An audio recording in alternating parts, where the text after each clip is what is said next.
everybody, what's going on? Your host AMF1534 here. Welcome back to Let's Play some more Gran Turismo, the ultimate driving simulator. Always breaking new ground in the beginnings of these things, even though we've not really done that yet, but now we are, so it stands. It's the first episode in this series where we've actually started a video in the middle of a challenge race, so not like that's really important. It's actually probably one of the least important things there is, but I thought I'd make note of it for anybody that's taking record of this shit. I'm letting you know. So we started up the normal car challenge. I don't know why that's so hard for me to say. Normal car challenge last time with this Dodge Viper RT10, and we're doing really well, man. We are wiping the floor with these fools in our never-ending quest to make really big, comically large piles of money for driving cars around a sanctioned course in both daytime and nighttime settings of various locations around the world. Whoa, that's the wrong way. Luckily, that did not hinder me very much. So, I mean, we're at a point now where I think it would be more menacing to get, you know, comically large piles of coins. So I think it would be even better if we would just ask the judges at the end of this thing to just send us really large, like, novelty-sized checks that are totally invalid at banks, because I don't think those, like, big-ass ones that, like, Publishers Clearinghouse, or, like, the ones that, for people that win, like, golf tournaments get, where they're just like, oh, you won $1 million, or, like, the sweepstakes ones. I don't feel like banks actually take those. They're like, oh, we've got special scanning systems for these big old bastards. You know? Oh, we got the first place. Who knew? Who would have ever guessed that we would have done that, since we've been literally doing that the whole time since we started.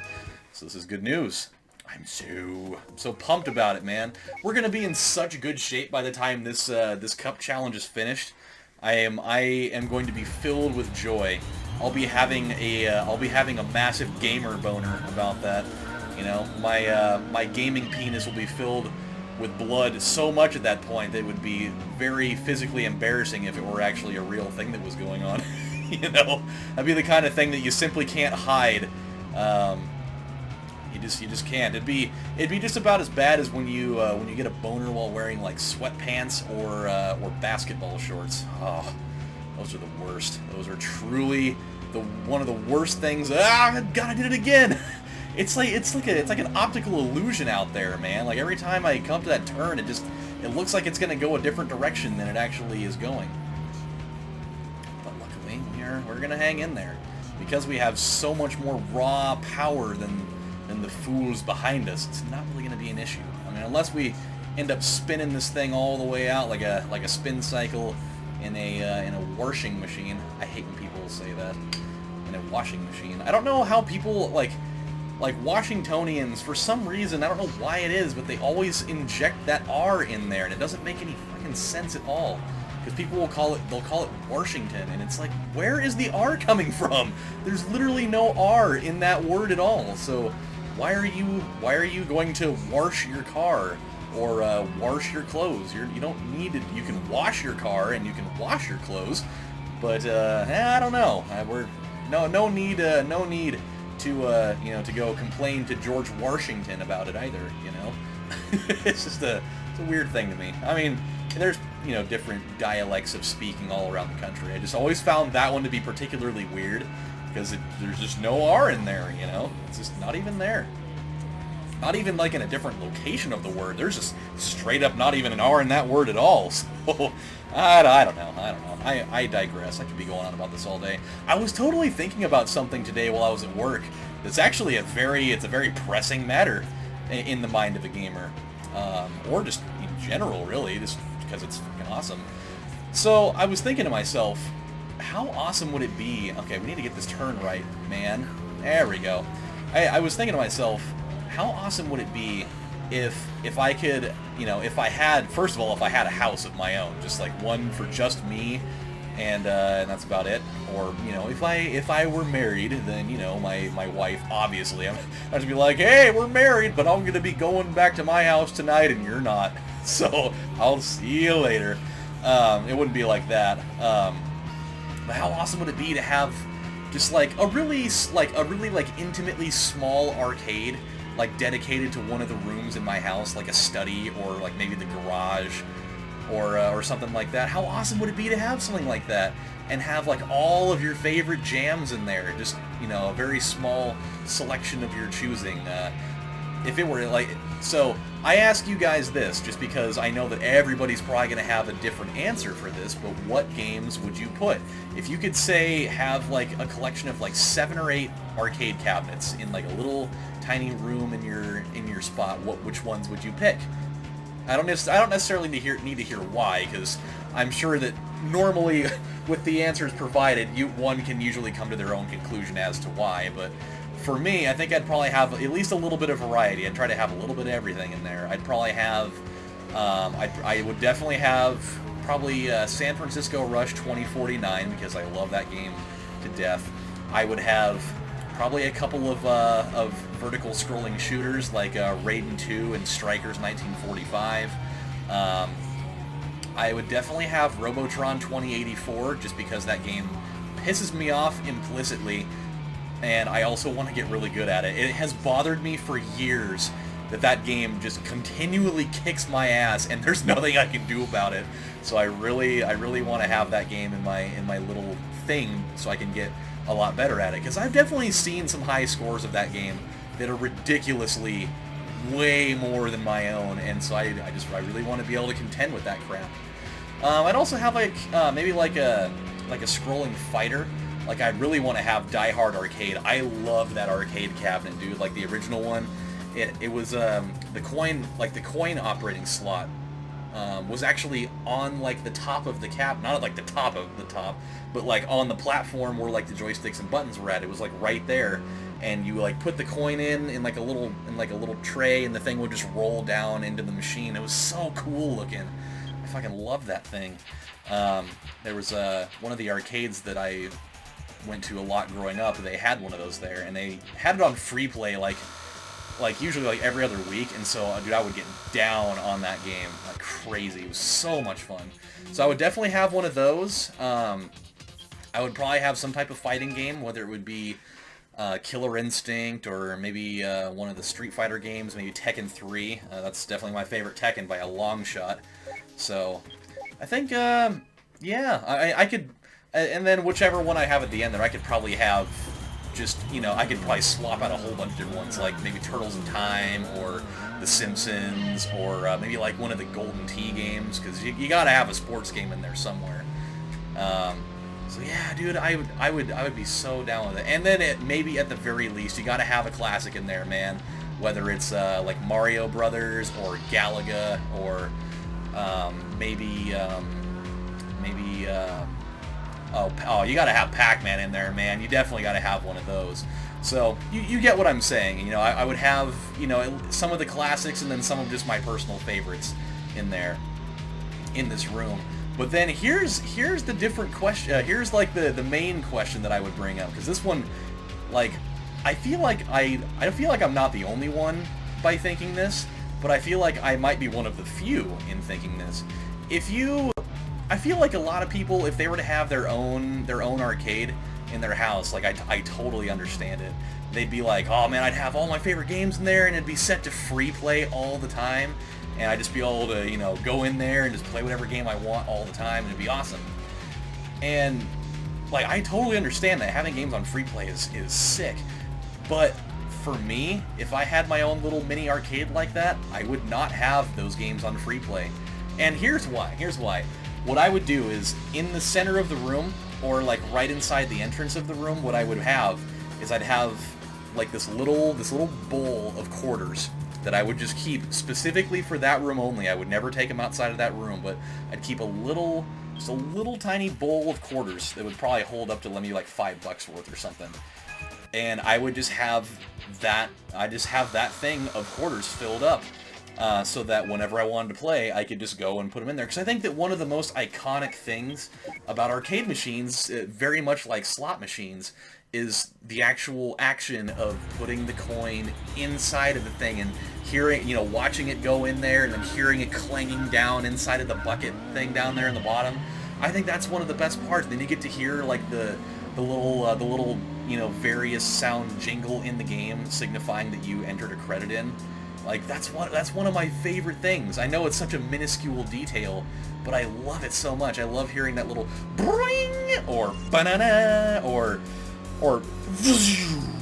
whatever, whatever the sound effect is that, the respective game has for you inserting a credit. Oh, by the way, another game that I would totally... you definitely got to have a shooter of some kind.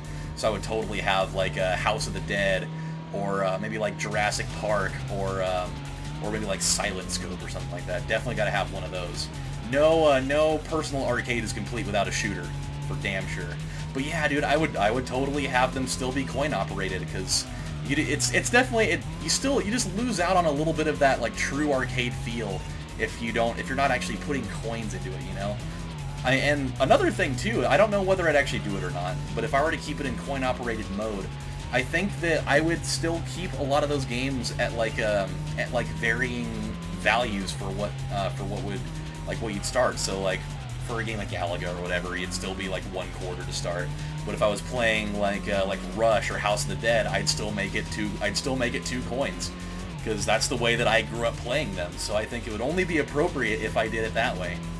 And I feel like that would be, I don't know, I feel like a lot of people would view that as a very strange thought to have. Like, but I mean, it's you're still kind of in a way spending your own money to play games that you own. You're like, it should be free. You bought the machine, so why pay for it? But I mean, it would be just like, it would just be like a jar that I would just slowly build up. Like if I go to like the grocery store and I, buy like a gallon of milk, or like a 12-pack of Coca-Cola or something. If I had like a quarter left over, I'd go and put it in the bowl. That way, if I had like friends over or whatever, or if I was, in like a game of something like particularly tough, like say Raiden or Strikers or Sonic Wings or House of the Dead or something, that is just, it's a game that's designed in a way to be a quarter sucker, that I'd have that available for like me and my friends, so we could just keep on going. Because there's something like really like enjoyably fascinating and like of having that like frantic feel. Like there was something what we've all experienced it when playing in arcades, where like you're getting like really into the game and you're getting really far, and like you get killed by the boss or something, and like both of you guys die at the same time, so you're both like sharing the same like continue counter, and you're both like, oh man, you got any quarters left? And like one of the two of you is always like, oh no man, I'm out, do you got any left? And you're like scrambling through your pocket to try to find some, and like you're barely like the thing's ticking down to 4 and 3, and you're like, oh, I got him, and you're like scrambling to like just toss him inside of the slot there, and you finally get it, and the counter goes back up to 9, and you just do that big sweaty exhale, and your palms are getting all juicy. Oh, gross. I don't know why I said it that way. I immediately rescind that statement, but your palms start getting sweaty, and then you kind of let out that sigh of relief. Oh shit, oh no, what have I done? Oh no, oh, I may have foiled it for myself. Oh no, wow, what a colossal mistake. Oh man, that sucked. I mean, I should still be able to come out with the win on this. We got 2 laps to catch in, but still, dude. So yeah, that's why I'd keep it that way. I just like, if I were to have my own arcade, I would want to have every possible like nostalgic arcade experience from when I was a younger kid, to be able to experience that in my own home. And like if I have kids and I still have those things around, I'd want them to experience it the same way that I did. So I don't know. I think it'd be cool. That's basically the moral of the story here. Oh boy. Oh man. Okay. Looks like we're gonna come right back.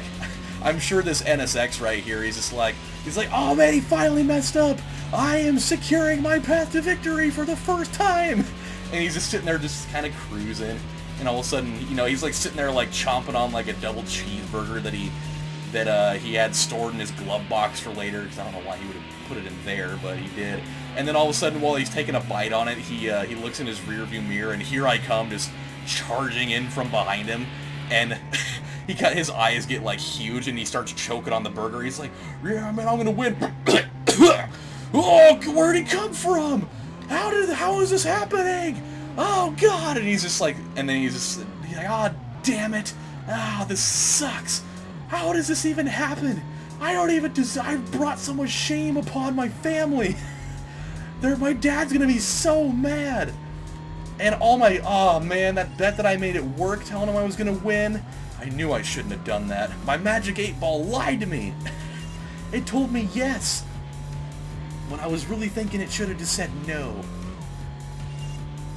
Wow, that was a really good lap. That was our best lap coming off of that just magnificently terrible mistake that somehow didn't end up costing us anything at all. It's crazy, how well you can just sit there and dial it in big time, after you've done something super dumb, and you're just like, oh god, I really need to make up for, I need to atone for my mistake right the hell now. And so you just sit there and crack down, and next thing you know, you pull off the best lap or the best segment of a game you've ever done. Oh boy, here we go. See, we've got a nice sizable lead, but I'm not trying to do anything stupid again. Just gotta take it nice and slow. Now maybe tell me what you want to do. Okay, here we go. Okay. Yep, we're gonna be good. We're gonna be so good right now. Let's turn. I can't wait for the time that we get to do Deep Forest going the correct way again.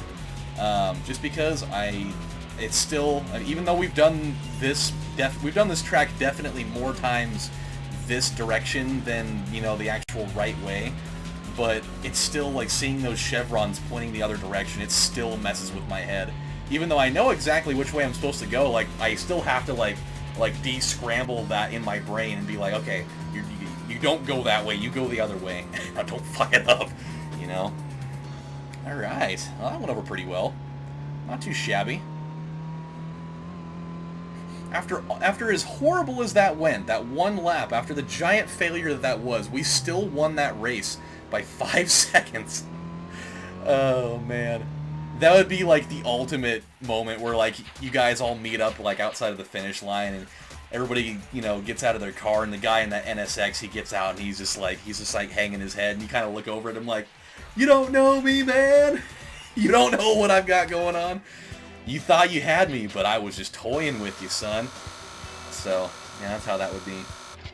So, yeah, dude, that was pretty much my my little thing that I thought about in my head today. So, let me know how you guys feel about it. Let me know if you guys, share the same view that I do, or if you would have a totally different way in how you would set up a room like that. And I'm really interested to see what you guys say about what games you would put in that room, I think, because everybody has totally different tastes, so the likelihood that somebody's going to have the exact same list that I would is literally slim to none with how many games are out there.